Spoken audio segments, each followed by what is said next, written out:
Si vous étiez pris au piège dans un jeu de la mort multidimensionnel où tout peut arriver, que feriez-vous? Je vais vous expliquer les erreurs commises, ce que vous devriez faire et comment battre tous les jeux de la mort dans Die Now. Cette fille va participer à un jeu mortel qui défie la physique.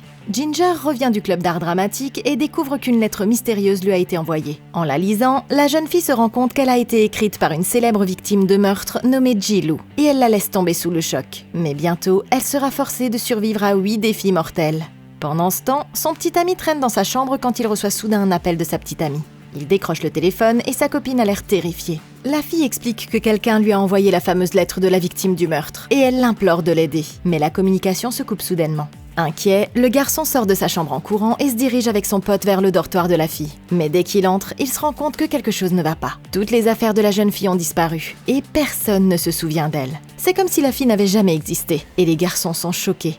Mais c'est à ce moment-là que le jeune homme a une idée. Ce soir-là, les garçons rendent visite à l'oncle de son ami qui est enquêteur dans la célèbre affaire de meurtre. Et il demande à examiner la lettre originale de la victime. En examinant les preuves, il trouve une étrange carte noire et un papier sur lequel figure une séquence de chiffres. Le jeune homme sait que tout ça est lié, et il prend des photos des objets avant de quitter le bâtiment.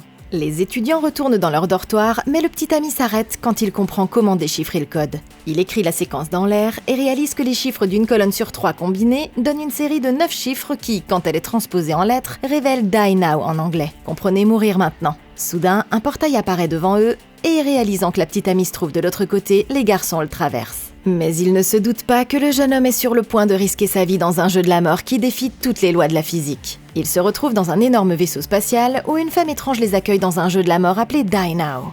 Les garçons ne savent pas ce qui se passe, mais elle remarque qu'ils ne sont pas membres et se rend au milieu de la pièce pour créer une carte VIP.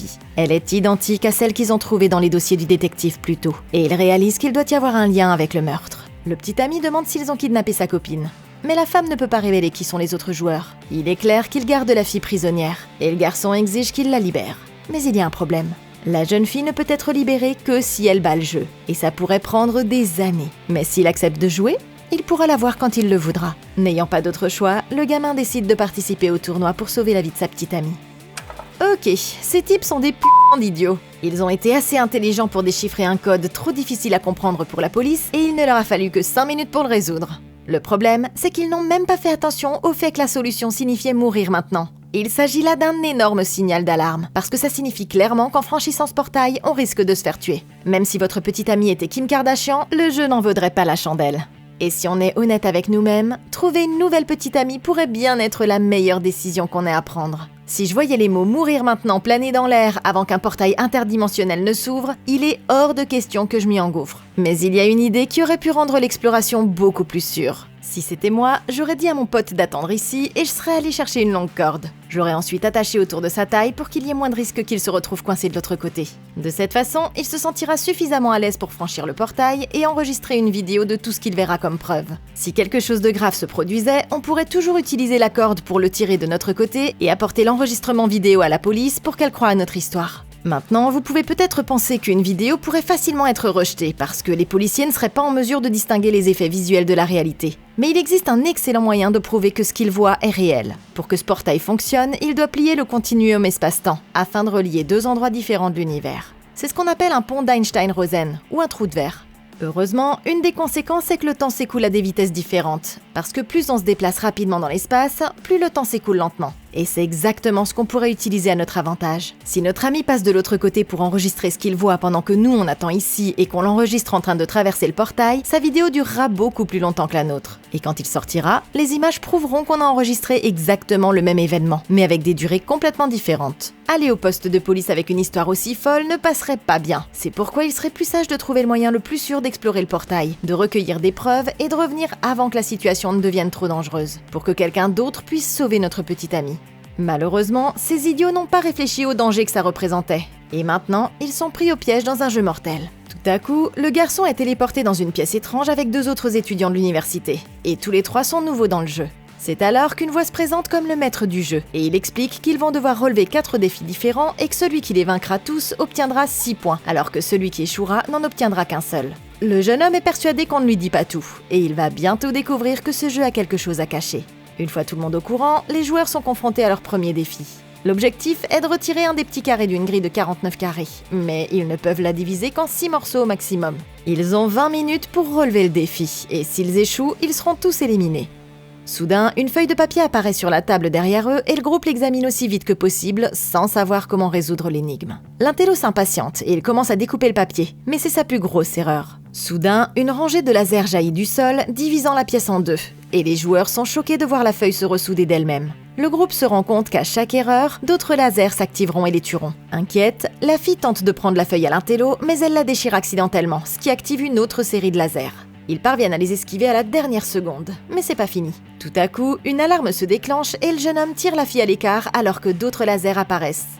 Le chronomètre est déjà passé à moins de 15 minutes, et s'ils ne résolvent pas l'énigme rapidement, ils seront découpés en morceaux. Sans perdre de temps, le groupe analyse l'énigme, et le petit ami a soudain une idée brillante. Il s'apprête à découper le papier, mais l'intello l'arrête en mettant la main dessus. Terrifié, l'homme insiste sur le fait que l'énigme est impossible à résoudre, et il prend la feuille, craignant que cette erreur ne soit fatale. C'est alors qu'ils entendent une autre alarme se déclencher et que les joueurs se jettent au sol alors que d'autres lasers coupent leur espace en deux. Cherchant désespérément à s'échapper, la fille remet la feuille à l'étudiant et le jeune homme commence à la découper en morceaux, les réarrangeant pour former un carré avec un carreau vide au milieu. Les autres sont stupéfaits et ils viennent de battre le premier jeu, ce qui fait qu'il a relevé un défi et il en reste 7. Ok, c'est de la folie. Chaque fois que le papier est déchiré ou coupé, des lasers traversent la pièce et limitent l'espace dans lequel ils doivent opérer. C'est terrifiant, mais il y a un détail qui n'a pas de sens. Tout d'abord, ce type a pu découper 5 morceaux de papier sans qu'aucun laser n'apparaisse. Mais quand l'intello a coupé une seule fois, il a failli les tuer. On pourrait penser que c'est parce qu'il n'y a qu'une seule bonne réponse. Mais si vous comparez la solution à la ligne que l'intello a faite, vous pouvez voir qu'il suffirait d'une découpe supplémentaire pour obtenir une correspondance exacte. Les règles stipulent qu'il faut résoudre l'énigme en découpant 6 morceaux ou moins. Mais punir l'intello pour une coupe qui aurait quand même permis de trouver la solution, c'est complètement injuste. Et ça signifie qu'il y a quelque chose de plus dans ce jeu que ce qu'on pensait. Le fait que le petit ami ait été autorisé à faire sa première découpe sans que le maître du jeu ne sache s'il allait la résoudre démontre un favoritisme évident. Dans cette optique, il est fort probable que la pièce entière a été conçue spécifiquement pour que lui résolve l'énigme, et personne d'autre que lui. C'est pourquoi il est absolument crucial que chaque fois que vous vous trouvez dans un jeu de la mort, vous supposiez qu'il existe des règles cachées que le jeu ne vous a pas encore révélées. La meilleure stratégie à adopter dans une telle situation est de tester les limites du jeu, pour savoir exactement comment on peut en tirer parti. Par exemple, quand l'intello a fait la première découpe, la pièce a été scindée en deux. Mais au lieu de supposer qu'on comprend le scénario, il aurait été plus sage que chaque joueur découpe un tout petit morceau du coin pour voir comment le jeu réagit. Ça leur aurait donné plus d'informations à évaluer en toute sécurité, et s'ils avaient fait ça, ils auraient réalisé beaucoup plus tôt dans le jeu que le petit ami était la seule personne autorisée à faire un découpage. Maintenant, vous vous demandez peut-être comment, dans l'enfer du jeu de la mort, il a réussi à créer une case manquante sans rien enlever de la grille. La réponse risque de vous surprendre. En réalité, il n'y a pas de carré manquant, parce qu'il s'agit d'une illusion d'optique. Le papier original et la solution finale ont tous les deux exactement la même longueur et la même largeur, et aucun carré n'a été bougé ou retiré. La raison pour laquelle ça fonctionne, c'est grâce à ces deux éléments. Si vous regardez en haut, vous verrez deux triangles qui se rejoignent le long de ce morceau. Comme ils ont été fabriqués à partir de la même coupe, il est raisonnable de supposer que ces deux triangles ont le même angle. Mais ils ont en fait des degrés légèrement différents. Quand les pièces sont interverties, ce petit changement empêche la forme d'être un triangle, parce que si l'angle le plus grand se trouve maintenant de ce côté, le triangle devient un quadrilatère. Ça signifie qu'il y a 4 côtés, et qu'il suffit de modifier la géométrie ci-dessous pour faire de la place à un carré supplémentaire. C'est ce qu'on appelle le paradoxe du carré manquant. Et l'étudiant s'est rendu compte qu'il pouvait trouver la réponse en coupant en diagonale, parce que le seul moyen de créer un espace suffisant est d'utiliser les angles différents des deux triangles et de les réorganiser. Les portes s'ouvrent tout à coup vers le niveau suivant, et les joueurs entrent dans une autre pièce divisée par des barreaux de prison. Dans ce jeu, ils doivent toucher une cible en moins de 15 minutes s'ils veulent continuer, sinon ils seront éliminés. C'est alors que les lumières s'éteignent. L'intello essaie de trouver un moyen de passer à travers les barreaux, mais ça sert à rien. En regardant autour de lui, le jeune homme trouve quelque chose sur le sol, et l'intello reconnaît qu'il s'agit du canon d'un pistolet. Il se rend compte qu'ils doivent assembler une arme avant que le temps ne soit écoulé, et le groupe se disperse pour trouver les autres pièces. L'intello les rassemble et les assemble rapidement avant de viser. 12 minutes et demie avant la fin du temps imparti, il tire une balle et atteint la cible en plein dans le mille. Les autres joueurs sont choqués par sa précision, et les portes s'ouvrent sur la salle suivante. Ce qui fait qu'ils ont gagné 2 défis et qu'il n'en reste plus que 6 à relever. En passant au niveau suivant, ils s'approchent de l'écran et apprennent qu'ils doivent trouver un mot de passe en se basant sur une série de chiffres. Ils ont 10 minutes pour accomplir cette tâche et seront éliminés s'ils échouent. Mais quelque chose ne tourne pas rond. C'est alors que l'étudiant se rend compte que chaque joueur possédait les compétences spécifiques nécessaires pour réussir les énigmes précédentes, et que la seule personne qui n'a pas fait preuve de son talent, c'est la fille. Curieux, il lui demande quelle est sa spécialité à l'université, et elle lui révèle qu'il s'agit de la musique. Il comprend immédiatement que les chiffres représentent des notes de musique, et qu'elle doit chanter. Mais le seul problème, c'est qu'ils ne savent pas dans quelle tonalité. C'est alors qu'elle se souvient du son qui s'est produit après qu'ils aient touché la cible, et elle réalise qu'il s'agit d'un do majeur.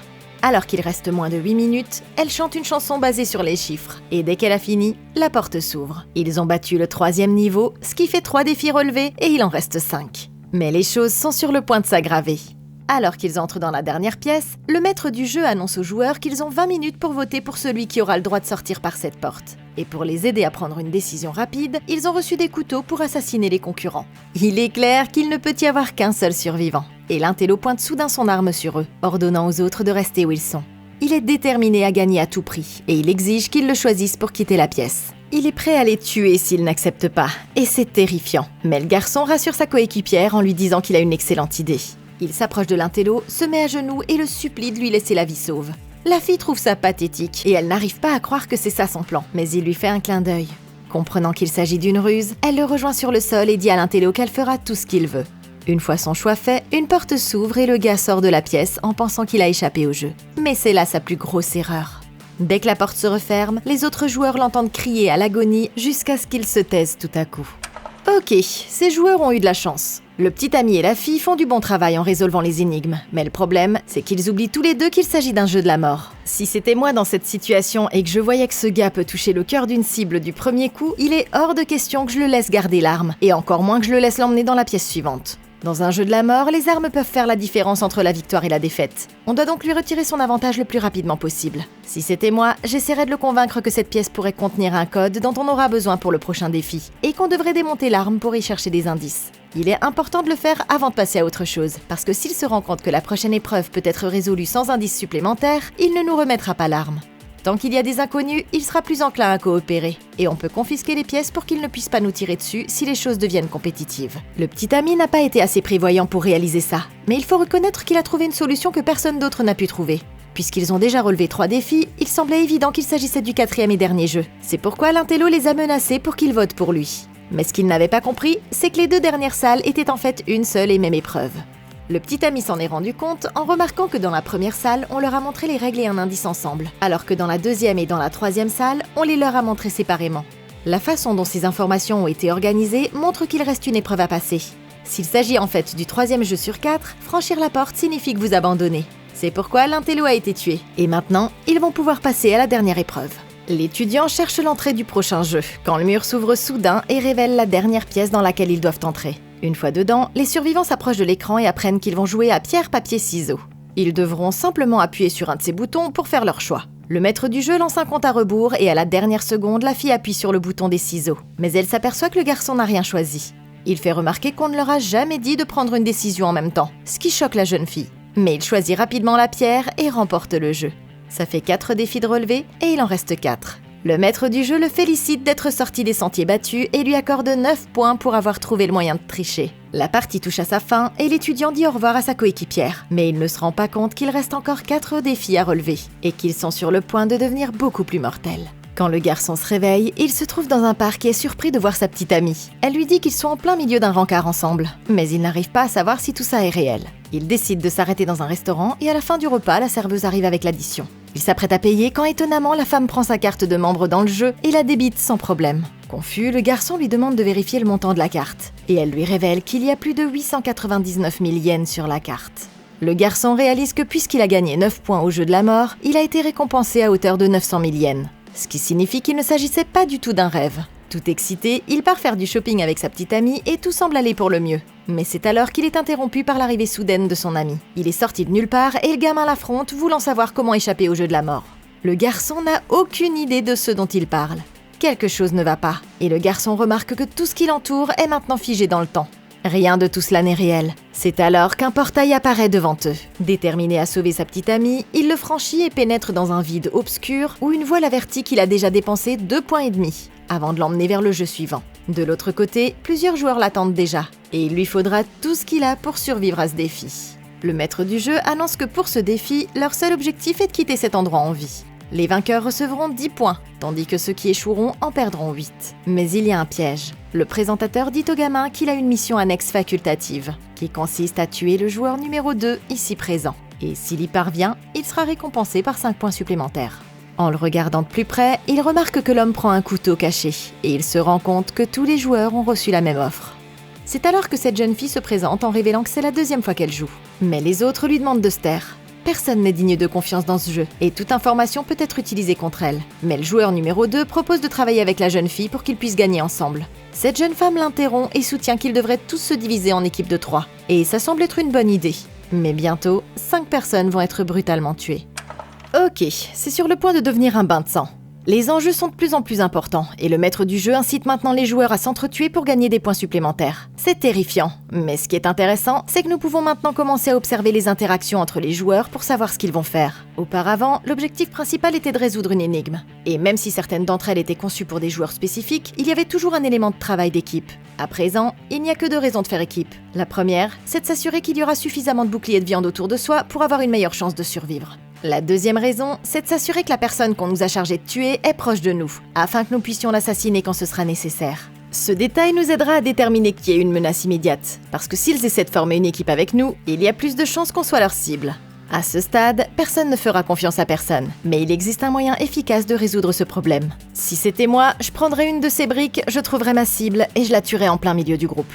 Les autres seront choqués, mais j'expliquerai que c'est la cible que le jeu m'a assignée. Et ça me permettra de gagner leur confiance parce que je n'aurai pas besoin de tuer qui que ce soit d'autre. L'avantage, c'est que j'obtiendrai instantanément 5 points. Mais ça indiquera aussi à ceux qui me prennent pour cible que je suis trop dangereuse pour qu'ils s'en mêlent. Il est important de se rappeler que la mission annexe est facultative. Et si c'est la première chose que je fais sans hésiter, ça établira ma domination et créera plus de peur chez les autres joueurs. Cette stratégie peut sembler extrême, parce que tuer quelqu'un de sang-froid, c'est pas un truc facile à faire. Mais il y a un détail important qu'on ne peut pas ignorer ici. Avant d'entrer dans ce portail, tout s'est figé dans le temps, et il est devenu évident qu'on était dans une réalité virtuelle. Le jeune homme était convaincu que sa petite amie était réelle, mais tout ça était contrôlé par le maître du jeu. S'il dispose de ce type de technologie, on a toutes les raisons de penser que ce jeu de la mort est lui aussi dans une réalité virtuelle. Et ça signifierait que même ses autres joueurs sont probablement des PNJ. Dans cette optique, j'aurais aucun problème à tuer autant de joueurs que nécessaire pour gagner ce jeu de la mort, parce qu'il est fort probable qu'il ne soit pas réel. Cette théorie devient encore plus convaincante si on se souvient du tout début, quand sa petite amie a disparu pour la première fois. Les 2 seules personnes qui connaissaient son existence étaient ces 2 étudiants. Même les vidéos d'elle ont été remplacées par une autre personne. Et ce serait impossible si le monde dans lequel on vit n'était pas une simulation intégrale. C'est pourquoi si on tue quelqu'un de sang-froid juste avant le début du jeu, les PNJ seront choqués et ne sauront pas comment réagir. Et c'est peut-être le meilleur moyen de prendre l'avantage. Les autres décident de rester ensemble, mais au moment de partir, ce type révèle que tous les joueurs ont une mission secrète, et que la sienne est d'assassiner le petit ami. Le gamin ne sait pas s'il dit la vérité, et il convient qu'il est plus prudent de se séparer. En entrant dans l'immeuble, il se retrouve dans un couloir où il remarque que quelqu'un le suit. C'est la fille, et elle le supplie de la laisser le rejoindre. Il accepte à contre-cœur. Mais alors qu'il continue à marcher, il l'accuse de mentir en disant que c'est une nouvelle joueuse. La jeune fille avoue qu'il s'agit en fait de sa 6e partie. Soudain, la jeune fille sent une présence derrière elle, et elle se retourne, choquée, alors qu'un fantôme traverse le hall.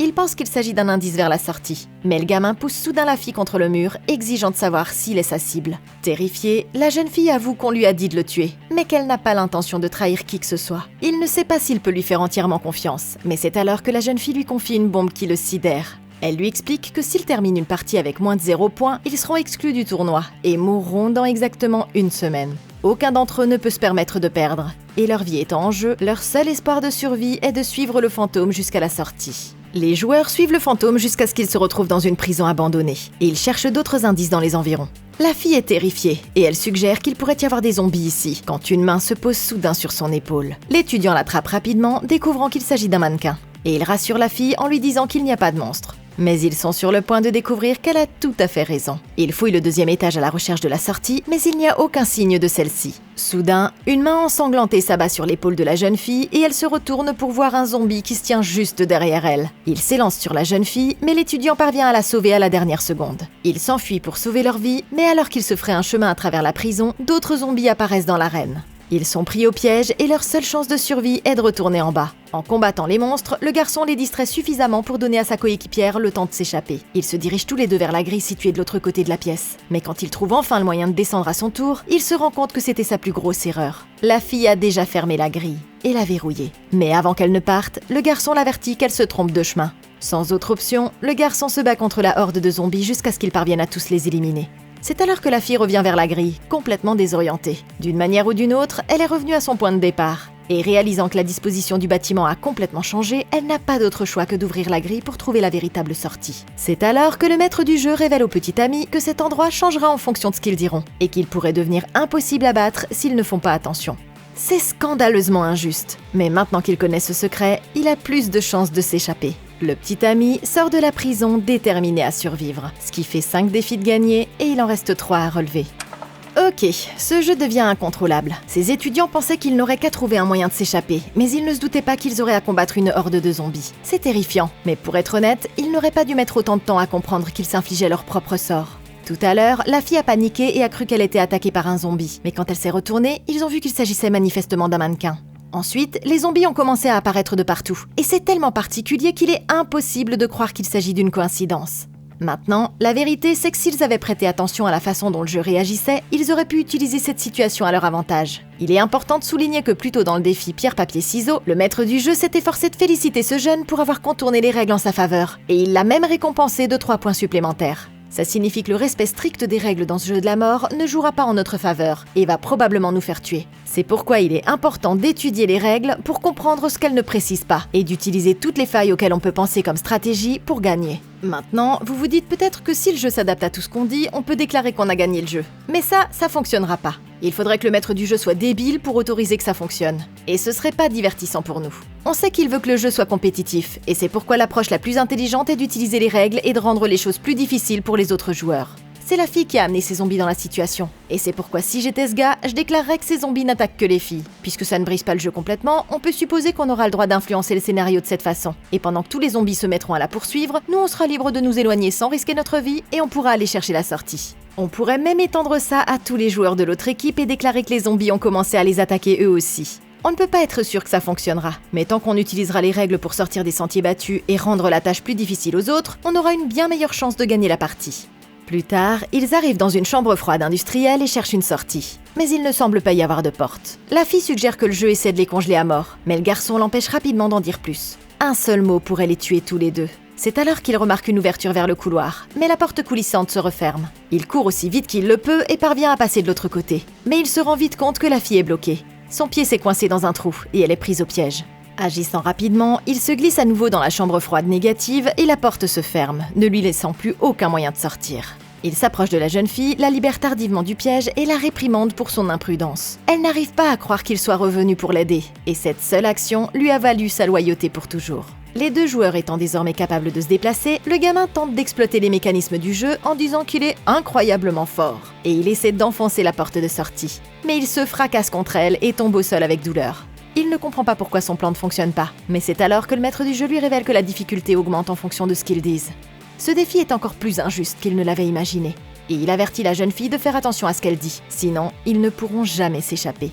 Le problème, c'est qu'ils ne savent pas quoi faire, mais le maître du jeu décide de récompenser l'étudiant pour sa détermination, et il lui envoie un indice. Soudain, le fantôme réapparaît et s'approche de ce trou, faisant comprendre qu'il s'agit de quelque chose d'important. En regardant à l'intérieur, le garçon découvre un interrupteur au fond, et il tire dessus. Un écran caché sort du mur et la fille comprend que la position des impacts de balles représente les chiffres du clavier. Et c'est le mot de passe. Mais le seul problème, c'est qu'ils ne savent pas dans quel ordre les mettre. Ils n'ont pas beaucoup d'indices, mais ils ont tout ce qu'il faut pour résoudre cette énigme. C'est alors que le garçon remarque que les fissures se chevauchent, et il réalise qu'il peut trouver l'ordre dans lequel les balles ont été tirées. Il entre les chiffres sur le clavier et ouvre la porte de la chambre froide négative. Ce qui fait 6 défis de relevé, et il en reste 2. Il retourne dans le couloir et la fille est soulagée de s'être échappée. Mais c'est alors qu'elle se souvient d'une chose terrifiante.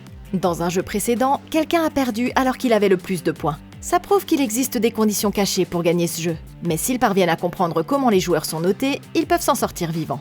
C'est alors que le petit ami a une idée, et il réalise qu'il pourrait gagner plus de points en accomplissant la mission annexe, sans affronter les autres joueurs. Pendant ce temps, à l'autre bout du couloir, l'autre équipe entend quelqu'un crier de douleur. Comprenant qu'il peut tirer profit de la situation, ce type se tourne vers le groupe et leur raconte un mensonge. Il explique que le maître du jeu a confirmé que la cible qu'il devait tuer vient de mourir, ce qui signifie que sa mission annexe est terminée. Le joueur numéro 2 ne le croit pas, et il pense qu'il cache quelque chose. Mais les autres commencent à défendre l'homme, affirmant qu'il est bien plus suspect que le joueur numéro 5. Et la fille lui fait comprendre qu'elle ne lui fait pas confiance. Furieux, il sort son couteau et clame son innocence. Mais c'est là qu'il commet sa plus grosse erreur. Voyant sa chance, l'autre type pousse cette jeune femme vers l'avant et l'homme se retourne à la dernière seconde. Elle s'empale sur son couteau et s'effondre sur le sol. Morte. Ok, ces joueurs sont bien trop crédules. Ce type vient de dire à tout le monde que sa cible est morte et que la mission est terminée. Mais il y a quelque chose qu'ils oublient tous. La mission annexe n'est remplie que si vous tuez un joueur, mais pas si ce joueur meurt d'autre chose. Dans ce cas, il n'est pas logique qu'il gagne 5 points supplémentaires, et on doit donc supposer qu'il ne dit pas la vérité. Si j'étais le maître du jeu, je lui aurais donné une nouvelle cible à tuer, parce que ça rendrait le jeu beaucoup plus intéressant. Il se serait rendu compte qu'il les manipulait, et la femme serait peut-être encore en vie. La leçon à retenir ici, c'est que dans un jeu de la mort, quand une personne nous donne des informations qui ne peuvent pas être prouvées, on doit évaluer si elles sont cohérentes ou non avec ce qu'un maître du jeu autoriserait. Et si ça semble trop pratique, c'est probablement parce que c'est le cas. En ce qui concerne cet étudiant, sauver quelqu'un dans un jeu de la mort est l'une des pires erreurs qu'on puisse commettre. Plus il y a de joueurs, moins vous avez de chances de gagner. Parce que même si on travaille ensemble, on doit se rappeler que l'autre joueuse reste notre ennemi. C'est pas un jeu d'équipe, et il a oublié que la seule raison pour laquelle il est ici, c'est qu'il essaie de sauver sa petite amie. Donc plus on garde cette fille en vie, plus on s'éloigne de notre mission. Cela dit, il y a un détail important qu'on ne peut pas ignorer. Plutôt, le maître du jeu a dit qu'il était impressionné par sa détermination, et il a décidé de les récompenser tous les deux en leur donnant un indice. C'est incroyablement suspect, parce que le but d'un jeu de la mort, c'est soit de se divertir, soit de tester leurs compétences. Leur donner des indices va complètement à l'encontre de ces deux objectifs. Par conséquent, si le maître du jeu l'aide à progresser, on doit supposer qu'il a un autre motif. En gardant ça à l'esprit, on devrait essayer de profiter de sa gentillesse et voir jusqu'où ça peut aller. C'est très important parce que normalement, le concepteur d'un jeu de la mort n'interviendrait pas dans les chances de victoire du joueur. Récompenser quelqu'un pour sa détermination n'a pas de sens, parce que tout le monde veut rester en vie. La seule conclusion à en tirer est donc que, pour une raison ou une autre, ce gamin est protégé. C'est pourquoi je déclarerais que ce jeu est trop difficile à gagner, et j'expliquerai que j'étais de toute façon sur le point de rompre avec ma petite amie, et qu'il est donc inutile de continuer à la chercher. C'est un test pour voir comment le maître du jeu va réagir, parce que si on est sur le point de mourir ici et qu'il a décidé de nous aider, alors logiquement, rien ne l'empêche de nous aider à chaque fois qu'on se retrouve en danger. En forçant le maître du jeu à intervenir et à révéler ses vraies motivations, on pourra comprendre ce qu'il veut vraiment, et il sera beaucoup plus facile de s'échapper de cet endroit. C'est alors que cette femme tente de désarmer le joueur numéro 2, mais celui-ci la pousse contre le mur, déterminé à la tuer. À la surprise générale, l'autre homme l'aide à l'achever, et il lui enfonce le couteau dans la poitrine. Vu qu'ils ne sont que 2 joueurs restants, les hommes expriment clairement qu'ils ont terminé leur mission optionnelle, et ils décident de faire équipe pour pouvoir partir. Le joueur numéro 2 s'apprête à partir, mais soudain, l'autre homme le poignarde dans le dos, le tuant sur le coup. Pendant ce temps, le petit ami est informé qu'il a terminé sa mission annexe, et il se rend compte que les joueurs de l'autre équipe ont été tués. C'est alors que le maître du jeu commence à lui parler. Il l'avertit qu'une épreuve surprise l'attend imminemment. C'est alors que la jeune fille aperçoit un mur hérissé de pointes qui fonce droit sur eux. Ils seront écrasés à mort s'ils ne sortent pas d'ici et ne s'enfuient pas pour sauver leur vie. Se frayant un chemin dans le couloir, ils sautent à travers des murs découpés, mais à mesure qu'ils avancent, le sol commence à s'incliner. Le jeu change de forme pour essayer de les tuer, mais ils sautent en avant de tout leur élan, s'agrippant fermement à un rebord. Le garçon aide sa coéquipière à grimper sur la plateforme, et il demande à la fille de l'aider à son tour.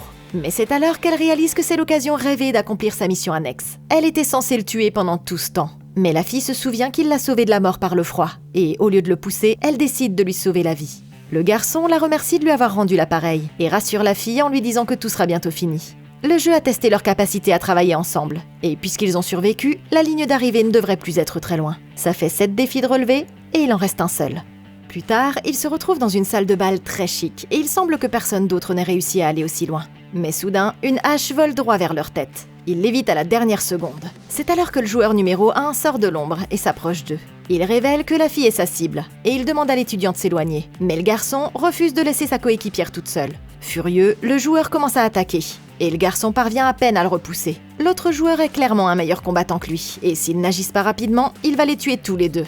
Il saisit sa hache, prêt à donner le coup de grâce, quand tout à coup, des cartes à jouer volent dans les airs et lui ouvrent le visage. En se retournant, le groupe s'aperçoit que le joueur numéro 5 est arrivé, et il fait comprendre qu'il protégera l'étudiant à tout prix. L'autre joueur ne peut pas les combattre tous en même temps, et il décide de partir, cherchant la sortie pour s'échapper de cet endroit. Le joueur numéro 1 parti, le garçon demande à l'homme s'il sait quelque chose au sujet de sa petite amie. Mais au lieu de le lui dire, il lui propose de faire une trêve pour qu'il puisse enfin terminer ce jeu. Rassemblés en bas, les survivants voient le joueur numéro 1 s'approcher de l'hôtel au centre de la pièce et poser sa main sur un capteur. Mais c'est là sa plus grande erreur. Il pense qu'il est en train de battre le jeu, mais soudain, toutes les cellules de son corps commencent à mourir, le tuant sur le coup. Les autres sont horrifiés, mais le joueur numéro 5 ne se laisse pas abattre et il lance une carte sur l'homme qui disparaît en fumée. Il rappelle aux survivants que ce jeu teste leur travail d'équipe et que s'ils touchent les capteurs ensemble, ils devraient être en sécurité.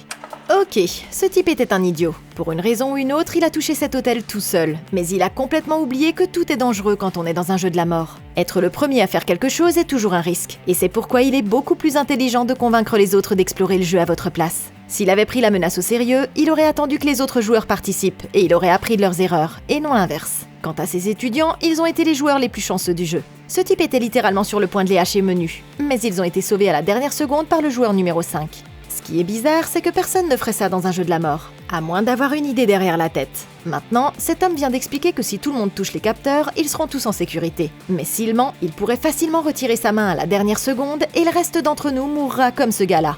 Aussi terrifiant que ça puisse être, c'est pas logique qu'il nous sauve d'abord pour nous faire mourir quelques instants plus tard. C'est pourquoi lui faire confiance est la bonne décision pour l'instant. La bonne nouvelle, c'est qu'on peut utiliser cette situation à notre avantage. Si ce gars dit la vérité, personne ne peut s'échapper seul de cet endroit, ce qui signifie qu'on peut définir des conditions avant d'accepter de l'aider. Maintenant, il y a de fortes chances qu'il nous trahisse dès qu'on lui aura donné ce qu'il veut. C'est pourquoi si c'était moi, je l'obligerais à se débarrasser de toutes les armes qu'il a sur lui, pour qu'il ne puisse blesser personne.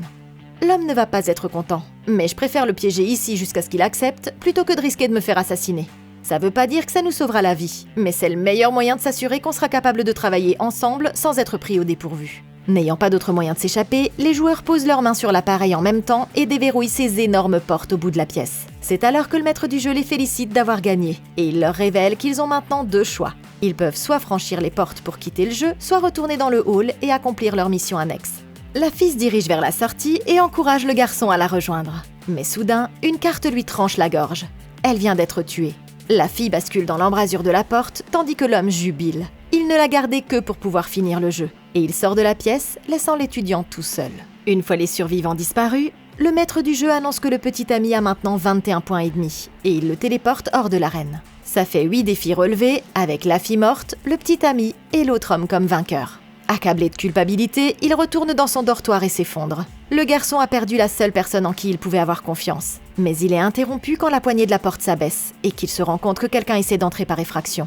Il s'approche de la porte, l'ouvre et regarde autour de lui. Mais il n'y a personne dans le couloir. On dirait qu'il s'est fait des idées. Mais alors qu'il se retourne et s'apprête à rentrer, quelqu'un l'attrape par derrière. Le petit ami est kidnappé et emmené dans un manoir où il reconnaît le visage familier de la personne qui sort de la piscine. C'est la fille du dernier jeu et elle est toujours en vie. Ils discutent en privé et la fille explique que la seule raison pour laquelle elle est encore en vie, c'est que le jeu s'est terminé avant qu'elle ne soit tuée. La fille en sait beaucoup plus qu'il ne le pensait, et il lui demande si elle peut l'aider à retrouver sa petite amie. C'est alors qu'elle lui révèle quelque chose de choquant, et suggère que l'organisation Die Now a kidnappé sa petite amie pour le forcer à rejoindre le jeu de la mort. Elle ne sait pas où il se cache, mais elle a une idée qui pourrait l'aider.